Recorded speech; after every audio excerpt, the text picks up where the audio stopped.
بسم اللہ الرحمن الرحیم۔ اسالیب کلام تیسرا حصہ، تحدی۔ کلام کے اندر چیلنج پیش کرنا، جیسے اللہ تعالیٰ نے چیلنج پیش کیا، لئن اجتمعت الجن والانس، اگر جن اور انسان سب مل کر اس قرآن جیسی کلام پیش کرنے کی کوشش کریں تو وہ پیش نہیں کر سکتے۔ وَضَرَبَ لَنَا مَثَلًا وَنَسِيَ خَلْقَهُ، ہمارے لیے مثالیں پیش کرتا ہے اور اپنی تخلیق کو بھول گیا ہے۔ قُلْ كُونُوا حِجَارَةً أَوْ حَدِيدًا، تم پتھر بن جاؤ یا لوہا بن جاؤ، پھر بھی اللہ تمہیں نئے سرے سے پیدا کر سکتا ہے۔ یہ چیلنج پیش کرنے کا انداز ہے۔ تو بوقت ضرورت کلام میں چیلنج پیش کیا جا سکتا ہے۔ استعلاء، اللہ کی قوت کا احساس دلانا۔ قالوا ربنا رب السماوات والارض،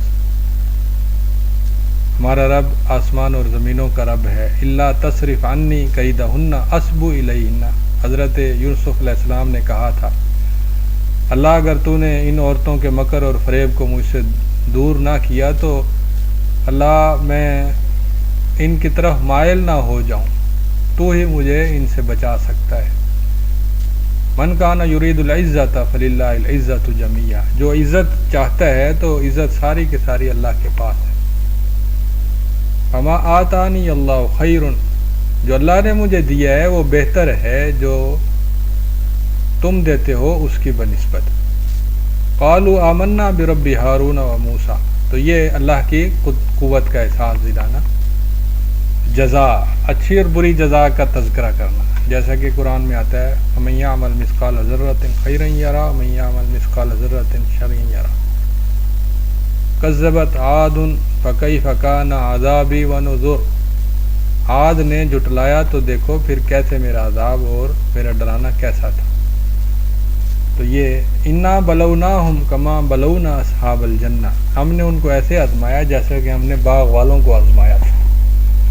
اِنَّا كَذَلِكَ نَجْزِي الْمُحْسِنِينَ۔ تو کلام کے اندر، دعوت کے اندر جزا، اچھی اور بری جزا کا تذکرہ کرنا قرآن اور حدیث شریف کا اسلوب ہے۔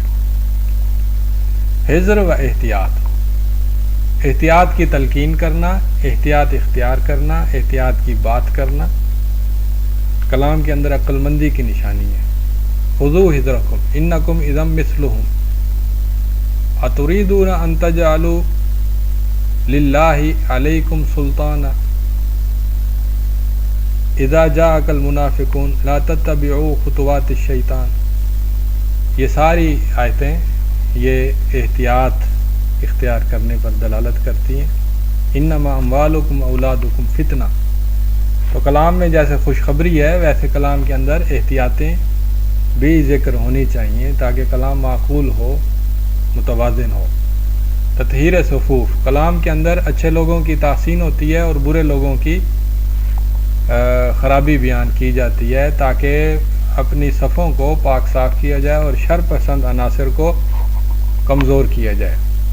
جیسے اللہ نے فرمایا ان اللہ مبتلیکم بنہر، اللہ تمہیں آزمانے والا ہے نہر کے ذریعے، تو تم لوگوں نے نہر سے صرف ایک چلو یا دو چلو پینے ہیں، ایک گھونٹ یا دو گھونٹ پینے ہیں، اس سے زیادہ نہیں پینے۔ تو اس آزمائش کے ذریعے اللہ نے اچھے اور بروں کو الگ الگ کیا اور طاقتور اور کمزوروں کو الگ الگ کیا۔ تو فما خطبک یا سامری، حضرت موسیٰ علیہ السلام نے سامری کو ڈانٹا اور اس سے بات چیت کی اور اس کی خرابی کمزوری کو ظاہر کیا۔ انما المشرکون نجس، مشرک نجس پلید ہیں۔ اللہ نے ان کلمات کے ذریعے اس دور کے مشرکوں کو کی خرابی بیان کی اور ان کو مسلمانوں سے الگ تھلگ کیا۔ اسی طرح تمایز و مفاصلہ، یعنی اپنے آپ کو دشمنوں سے، مخالفین سے بالکل الگ تھلگ کرنا، جیسے قل یا ایھا الکافرون، اے کافرو، لا اعبد ما تعبدون، میں تمہاری معبودوں کی عبادت نہیں کرتا اور نہ تم میرے معبودوں کی عبادت کرتے ہو۔ لکم دینکم ولی دین، تمہارا دین الگ ہے، میرا دین الگ ہے۔ یا قوم انی بریء، تو یہ دعوت، تربیت اور کلام کے اندر یہ ایک طریقہ ہے کہ تمایز و مفاصلہ اختیار کیا جاتا ہے۔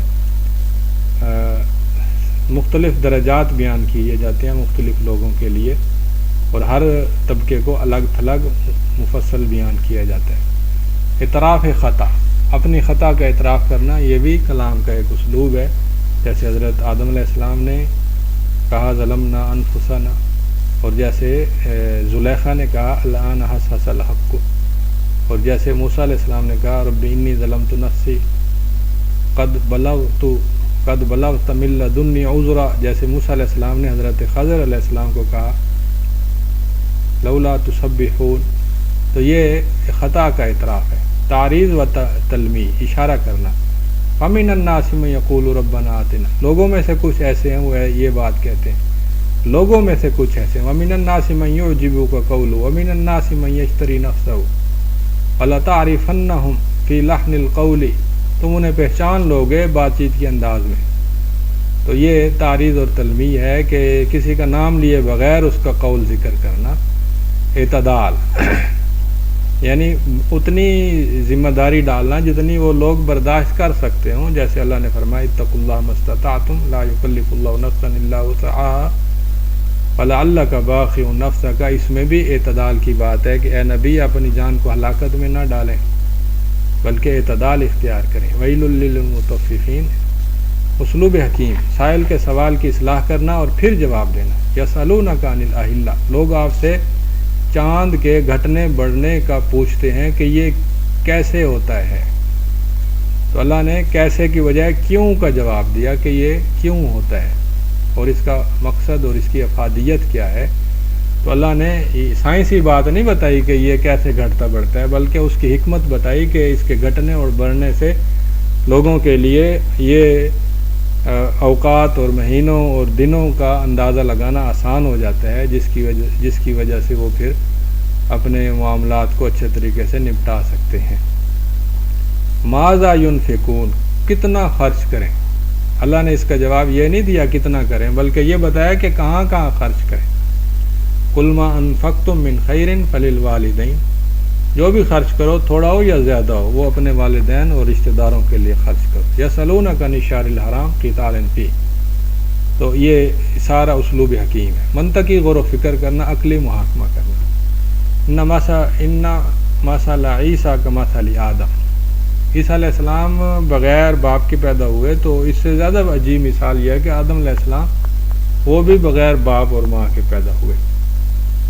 ابراہیم علیہ السلام یہودی اور نصرانی نہیں تھے، تو تم کہتے ہو ہم ابراہیم کی طرح ہیں۔ ان کان قمیصہ قد من قبل اور قد من دبر، دونوں طرح سے اس بچے نے کہا کہ اگر قمیض آگے سے پھٹی ہوگی تو یہ صورتحال ہوگی، پیچھے سے پھٹی ہوگی تو یہ صورتحال ہوگی۔ یہ عقلی محاکمہ ہے۔ وَلَئِن سَأَلْتَهُم مَّنْ خَلَقَ السَّمَاوَاتِ وَالْأَرْضَ، یہ بھی عقلی محاکمہ ہے۔ تکاد السماوات افرأیتم ما تمنون افنجعل المسلمین کالمجرمین، یہ عقلی محاکمے کی مثالیں ہیں۔ منطقی تسلسل، منطقی تسلسل کا مطلب یہ ہے کہ کلام کے اندر بتدریج ایک کے بعد دوسری بات، دوسری کے بعد تیسری، تیسری کے بعد چوتھی، ایک تسلسل ہوتا ہے گفتگو کا اور ایک بہاؤ ہوتا ہے۔ تو فاستجاب لهم ربهم، جب تم مدد مانگ رہے تھے تو اللہ نے تمہاری مدد کی اور پھر فرشتے بھیجے۔ اس میں کلام کا ایک بہاؤ ہے۔ ان اللہ اشتری من المؤمنین انفسهم واموالهم، یہ بھی گفتگو ساری ایک پورا بہاؤ ہے۔ وقیل یا ارض ابلعی، اے زمین اپنا پانی نگل جا، یہ بھی کلام جیسے آگے پڑھیں گے تو یہ سارا ایک منطقی تسلسل ہے کہ بات کے اندر سے بات کیسے نکلتی جاتی ہے۔ تو یہ منطقی تجریب، عملی مشق پیش کرنا، تجربہ پیش کرنا۔ او کالذی مر علی قریۃ، حضرت عزیر علیہ السلام نے کہا تھا کہ اللہ میں دیکھنا چاہتا ہوں کہ تو مردوں کو زندہ کیسے کرتا ہے، تو اللہ نے اس کا عملی نمونہ پیش کیا، عملی مشق پیش کی، انہیں فوت کر دیا اور 300 سال بعد یا اس کے علاوہ کچھ عرصہ بعد ان کو فوت کیا اور وہ اٹھے تو دیکھا کہ گڑے جو ان کا گدھا تھا اور اس کی ہڈیاں وہ سیدھا ہو گئی تھیں، مرا پڑا تھا اور اس کا نام و نشان مٹ چکا تھا، لیکن ان کا کھانا ویسے کا ویسا تھا جیسے پکا ہوا ہو، تازہ۔ تو یہ عملی اللہ نے عملی مشق پیش کی۔ وَأَلْقِ عَصَاكَ فَلَمَّا رَآهَا تَهْتَزُّ حضرت موسیٰ علیہ السلام نے ڈنڈا ڈالا تو وہ خود بخود سانپ بن گیا، تو اللہ نے ایک عملی مشق پیش کی، فلما فصل طالوت بجنودہ، تو یہ بھی ایک عملی مشق تھی، گواہی دینا اور دلانا، واشہدوا اذا تبایعتم، اور تم گواہ بناؤ جب خرید و فروخت کرو، شاہد اللہ انہ لا الہ، اللہ گواہی دیتا ہے، وانتم تشہدون فلیشہد طائفۃ وشہد شاہد من بنی اسرائیل، تقعید قاعدہ کلیہ بنا کر پیش کرنا، جیسے کل کہہ دیجئے هو اللہ احد، اللہ ایک ہے، اللہ نور السماوات والارض، یہ پوری آیت ایک قاعدہ ہے، ھذا صراط مستقیم، یہ پوری آیت اپنے ما قبل ما بعد کے ساتھ مل کر ایک قاعدہ قانون بیان کرتی ہے۔ واعظ اور عبرت، پچھلی قوموں سے عبرت اور انفس سے عبرت، وفی انفسکم افلا تبصرون ان لکم فی الانعام لعبرہ، سورۃ النحل کے اندر بے شمار عبرتیں ہیں۔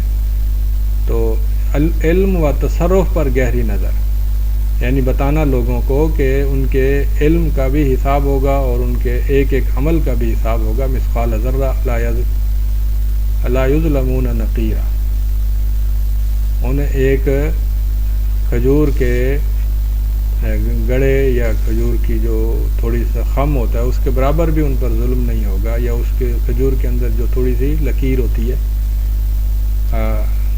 نکتب ما قدموا آثارہم، جو انہوں نے آگے بھیجا وہ سب لکھا جا رہا ہے، لا یغادر صغیرۃ ولا کبیرۃ، معاملے کی وضاحت یعنی بصیرت کے ساتھ معاملہ پیش کیا جائے، جیسے موسیٰ علیہ السلام نے اپنی واضح شرطیں پیش کیں جب ان کے شعیب علیہ السلام نے کہا کہ میری دو بیٹیوں میں سے ایک سے ساتھ شادی کر لو، لما قضا زید منہا وطرا، اس میں بھی معاملے کی وضاحت پیش کی گئی، ان کنتن تردن اللہ ورسولہ، اس میں بھی اللہ تعالیٰ نے تخییر کے ذریعے زوجات رسول صلی اللہ علیہ وسلم کے سامنے معاملہ واضح کیا، اذا طلقتم النساء، اس میں بھی معاملات واضح کرنے کی اللہ تعالیٰ نے مثال بیان کی ہے۔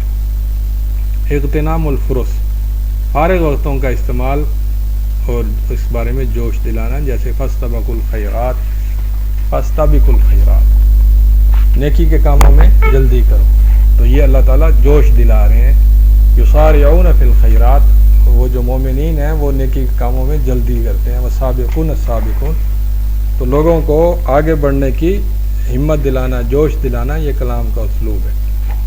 ایصال الامر الی اہلہ، معاملے کو ان کے اہل کے سپرد کرنا، جیسے فاسألوا اہل الذکر ان کنتم لا تعلمون ولو ردوہ الی الرسول و الی اولی الامر، اگر وہ اس کو لٹاتے، یعنی سنسنی خیز معاملے کو اللہ اس کے رسول اور اولی الامر کی طرف لٹا دے تو پھر ان پر حقیقت اور حال واضح ہو جاتا۔ استبعاد بعید قرار دینا، کبھی کبھی کلام کے اندر کسی چیز کو بعید قرار دیا جاتا ہے، وَلَن تَسْتَطِيعُوا أَن تَعْدِلُوا، اگر تم زیادہ شادیاں کر لو اور کوشش کرو کہ تم عدل کرو تو عدل نہیں کر سکتے، ہرگز نہیں کر سکتے، تو لیکن اگر پورا عدل نہ کر سکو تو کم از کم کسی بیوی کو کل معلقہ نہ چھوڑو، اور اپنی طرف سے ظاہری عدل ضرور کرو، فَإِنِ اسْتَطَعْتَ أَن تَبْتَغِي نَفَقًا، اگر تو سرنگ بنا سکتا ہے تو سرنگ بنا لے، وَلَوْ فَتَحْنَا عَلَيْهِمْ بَابًا مِّنَ السَّمَاءِ هَيْهَاتَ لِمَا تُوعَدُونَ، تو کلام کے اندر بوقت ضرورت کسی چیز کو بعید قرار دینا، یہ بھی کلام کا ایک اسلوب ہے۔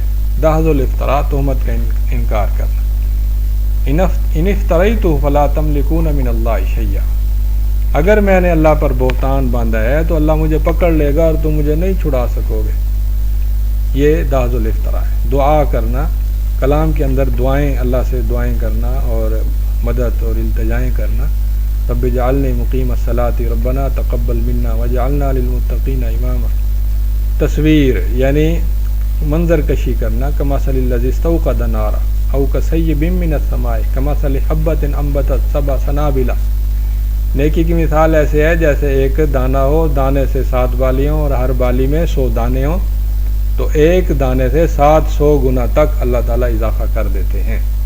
اعمالہم کرماد اشتدت، کافروں کے اعمال کی مثال ایسے ہے جیسا کہ راکھ ہو اور اس راکھ کو بھی ہوا اڑا کر بکھیر دے اور دور دور تک پھینک دے۔